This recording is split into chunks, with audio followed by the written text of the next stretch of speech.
Hello, everyone. This is Tom Fox back for another episode, and I'm absolutely thrilled today to have Claudette Fette with us. And we are going to look at some issues that I don't think we talk enough about, certainly in compliance, but it's around a lot of her work as an academician and in the corporate world. So, Claudette, first of all, welcome and thank you so much for taking the time to visit with me today. You're welcome. Claudette, could you tell us about your professional and academic background? I started as a mom, which is what the book is framing. And when my son ended up on the streets at 15 after a bout in a really abusive treatment center, I started going back to school to figure out what we could do otherwise and really look for very practical kinds of things. And I came upon occupational therapy, and that's been a good fit. Practiced in lots of different areas, practiced in acute psychiatric hospital. I've practiced in homeless shelters, lots of community-based stuff, and in schools. Went back to school and got my master's in rehab counseling because it let me work in the community. OT is not necessarily recognized in Texas as a mental health discipline. And then went back and got my PhD, and I've kind of figured out that I can change the world better by teaching than trying to do it as a person. Where do you teach? Texas Woman's University. Many of our listeners may not be familiar with that university. So could you say a few words about TWU? Sure. Texas Woman's University is a university primarily for women. We actually have men as well. I work on the Denton campus, but we have a Denton, Dallas, and Houston campus. We're kind of now a system. And I work in the School of Occupational Therapy, teaching all things mental health. Was it your son's journey, your journey, a combination of both, or something else which led to No Saints Here? So Aaron started writing the book about 10 years before he died. He was a guy with serious mental illness and addiction who landed on the streets at 15 after that treatment center. His hope was to get the word out on the troubled teen industry and to save others from what we went through there. My goals included, and we talked about writing this for years, and I really didn't want him to be a poster child, but after he died, it seemed appropriate. And so my goals are both highlighting abusive and ineffective practices that desperate families kind of get sucked into, and to share our experiences with other families, with professionals, policymakers, and providing information on best practices that serve children, families, adults better. So what are some of the community-based alternatives to institutionalization that you've either been a part of or you might advocate on a go-forward basis? Alternatives to institutionalization, wraparound was developed in the 80s as an alternative to, we were sending loads of kids to residential treatment centers and not getting very good outcomes. So it was a practice that was created for that. Also, so depends on which system that you're in, also would advocate a lot. We have a lot of our mental health system is kind of twofold. For adults, it is in the community, but we have as many beds, acute psych beds in the criminal justice system as we have anywhere else. And so you kind of have to talk about both of those in tandem. And I don't know if I answered your question. Well, what's the importance of, let's go to staffing and multidisciplinary staffing. Why is that such a critical need to fill? In Texas, funding staffing that is skilled is a number one priority. Multidisciplinary staffing helps. So whereas when I worked in acute psych, they used to hire skilled licensed staff across multiple disciplines. Right now, often that acute level of care is provided by techs that may not have any more training than what they're provided by the facility itself. But beyond all that, different disciplines bring unique lenses. So, for example, psychologists and others taking a behavioral point of view are going to look at consequences of behavior when they're trying to kind of figure out what's driving it. I'm an occupational therapist. We often look at antecedents of behavior and how do I provide accommodations to enable people to participate. And then psychiatrists, nurses will take a more medical point of view. And all of us together, bringing all of our different lenses, are provide a fuller picture of what's going on and a fuller array of supports because not everybody needs the same thing. I'd like to turn to early intervention, preventative mental health support.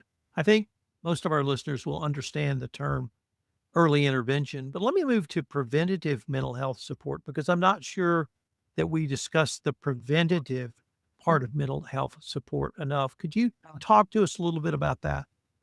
So, what we know is that when it is needed, the earlier that supports can be provided, the better the outcomes. So, the goal is really to prevent mental health problems wherever possible.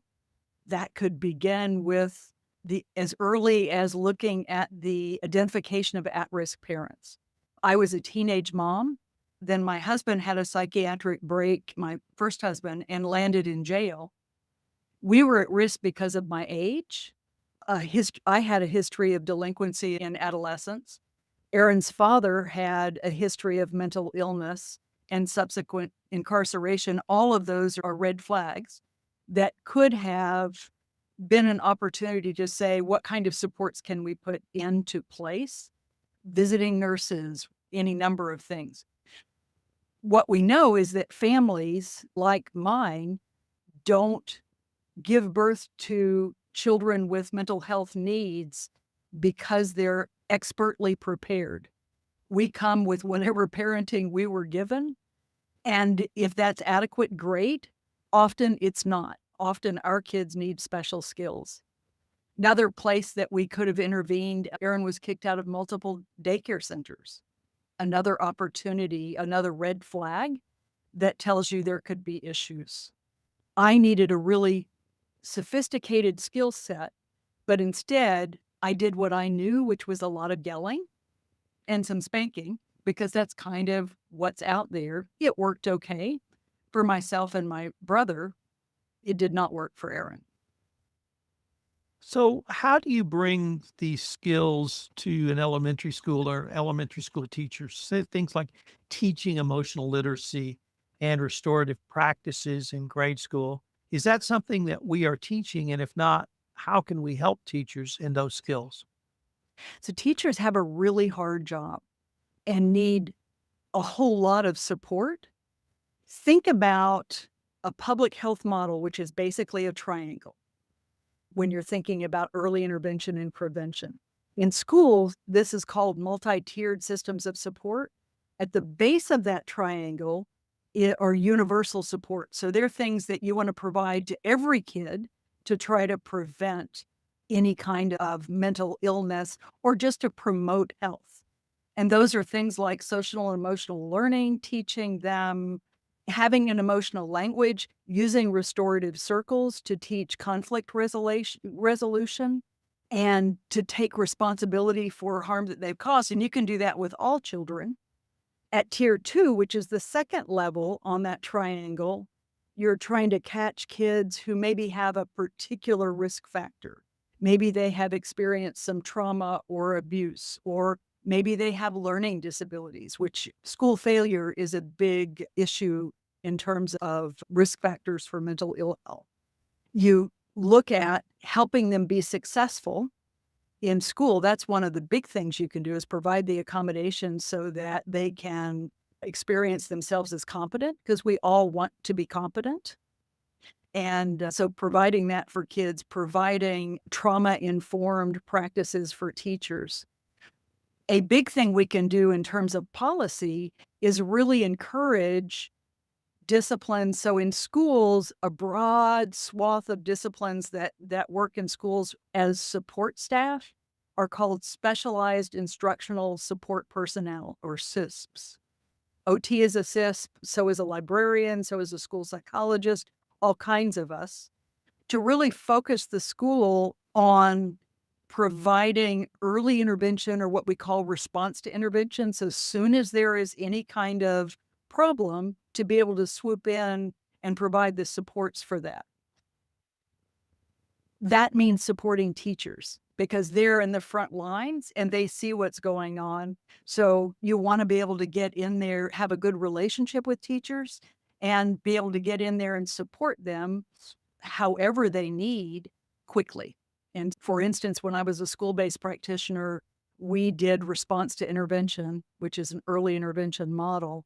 And the teacher could call me and say, I don't know what's going on with Johnny, but could you come take a look? And I could be there within a week and do some observation, give her some strategies, and we could see how well those worked and kind of keep checking in and tweaking.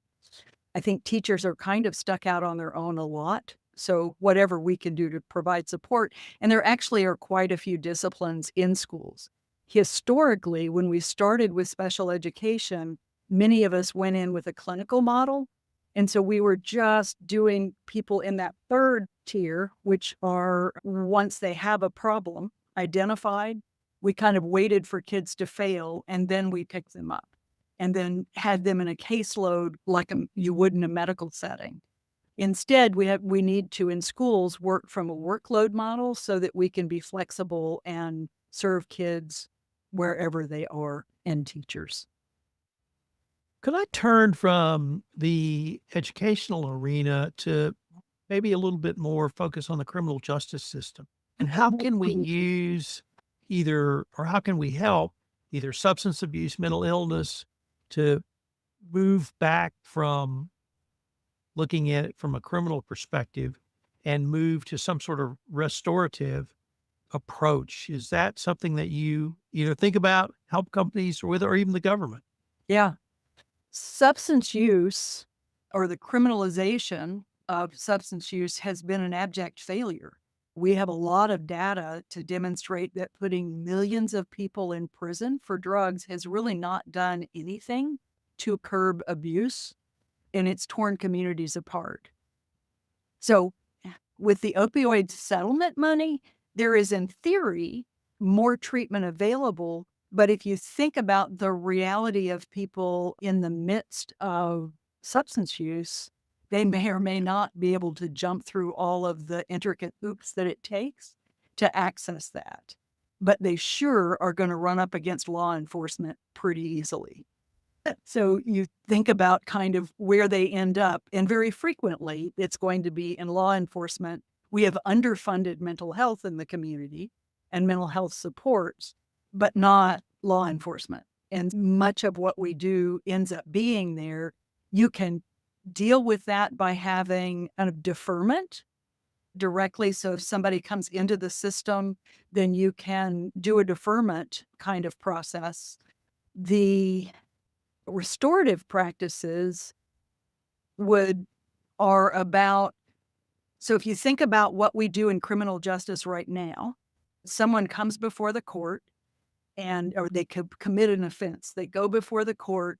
There is an attorney that they hire that represents them, and whoever is harmed, whether it's the state, the community, or a person, is represented by the state. And those two do battle, and the actual people that were part of all of that are completely divorced from it.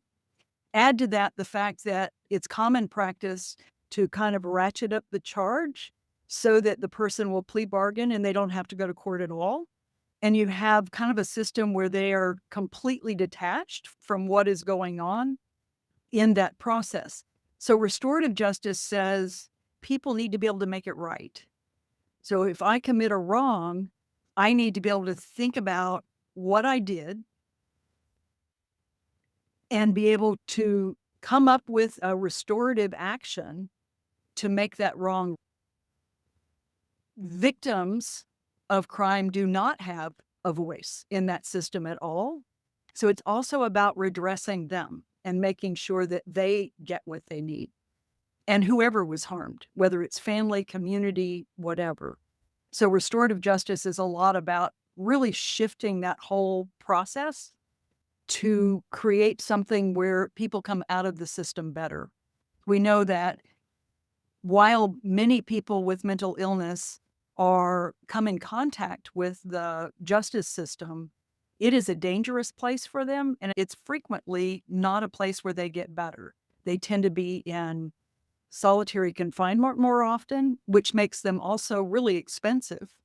I saw estimates of about $75,000 for a person a year for a person with a mental illness, just due to the different kinds of putting them in administrative segregation, which is solitary, which we also know worsens their mental health.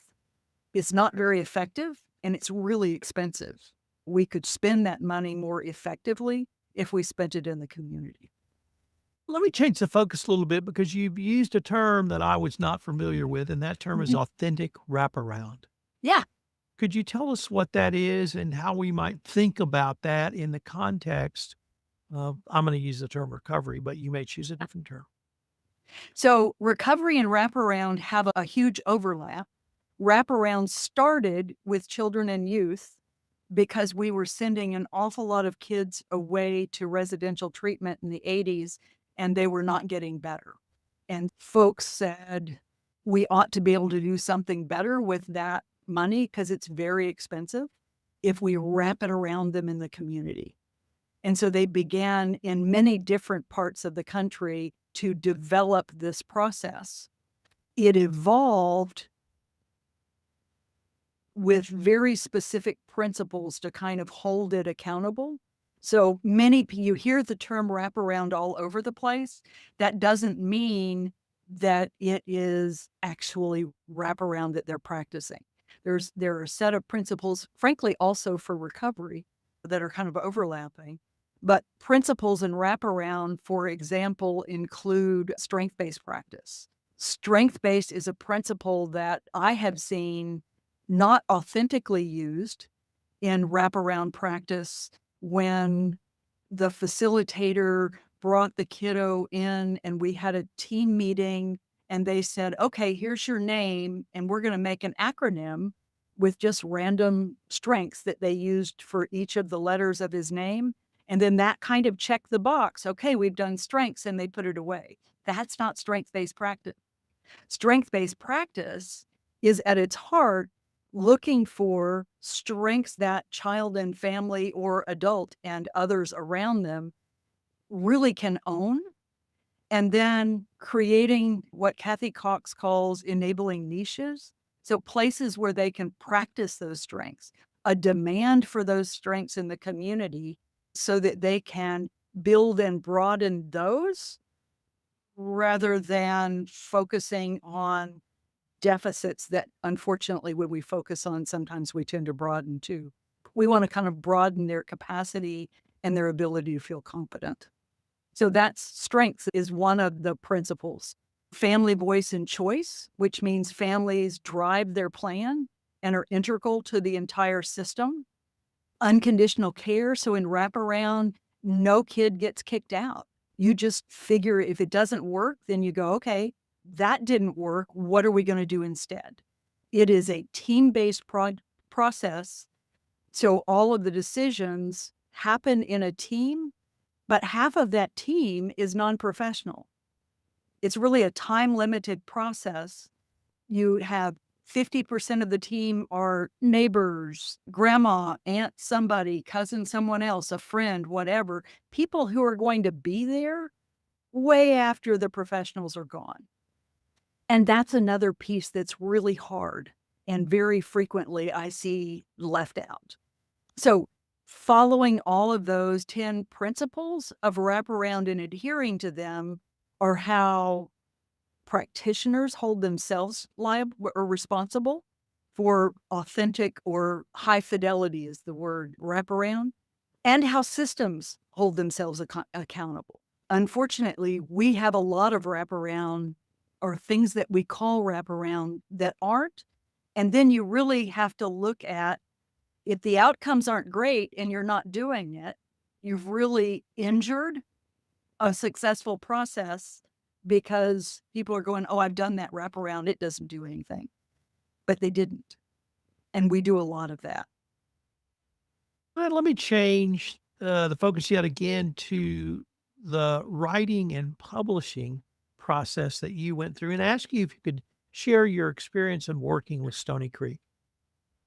It's been good. So I initially started writing, first transcribing Aaron's stuff and then writing my story and then writing about evidence-based practices in each of those parts. And I had many people read it and they all said, "This is great. That gives you absolutely no information to work from." So I really appreciated having the editorial support to really look at things critically and help me pull this together. It's been a great process. So could you describe a little bit about your website and the blog you have at aaronvoices.com? Yeah. So I started that because it took me a while to get the book written. And I wanted to have that information out there quickly. And so it follows the book has kind of three pieces. The first piece is Aaron's voice, and that is poetry on the website that he has written. And then the second piece is my blog addressing various different issues that are salient. And then the third part is perhaps the most important, and that is the resources page. And that was a way for me to get those resources, although I still owe it some, to get those resources out there ahead of the book because the book took a number of years to write. Any thoughts of having a podcast? I have thought about it. I'm going to have to pick your brain and figure out how, because I don't know what to do with that. I need to be better at keeping up with that website. Perhaps I need to first keep up with what I've got. But I've thought about that. I listen to podcasts all the time. I've thought about it because it's a really nice, easy way to learn things. Yes, I have. Claude, I would just have a few minutes left, but I wanted to end by asking if there's one policy change you could make with either a lightning bolt from Zeus or your magic wand, what would it be? So I have a hard time limiting it to one. I would say it could go down to two. One, that we siphon the money that we spend in criminal justice and shift it for people with mental illness and shift it into mental health. So if we could figure out a way from a policy perspective to look at those two silos in tandem, or at least the part of them that are both spent on people with mental ill health. And then my other one would be that we need strong, independent, family-run organizations that are accessible to families in every county. And they need to be families who are well-informed so that they can guide in best practices. And that's particularly important because although I have a particular discipline, I am myopic in that I look at things from my perspective. Family partners are pulling that from everywhere, and they also have a lived experience. Both of those are things I think that are critical, and I had a hard time when you asked me that earlier, to consider that earlier. I had a hard time limiting it to one. Claudette, unfortunately, now we are at the end of our time. But before we leave, I wanted to ask you if our listeners wanted to connect with you, find out any more information about your book or the topics we've touched on, what would be the best place or places for them to go? Probably the website. Probably to go. It is Aaron, AARON dash voices, VOICES.com. And it does have a place to contact me there as well. I teach at TWU, so my email is cfette@twu.edu. So either of those are good places to keep up with. The book is available through Stony Creek and A&M Press and Amazon, or how to get to all three of those. All right, Claudette, I wanted to thank you again for taking the time to visit with me. Thank I you. will talk to you about starting a podcast, and I hope we can continue this conversation. Okay. Thank you.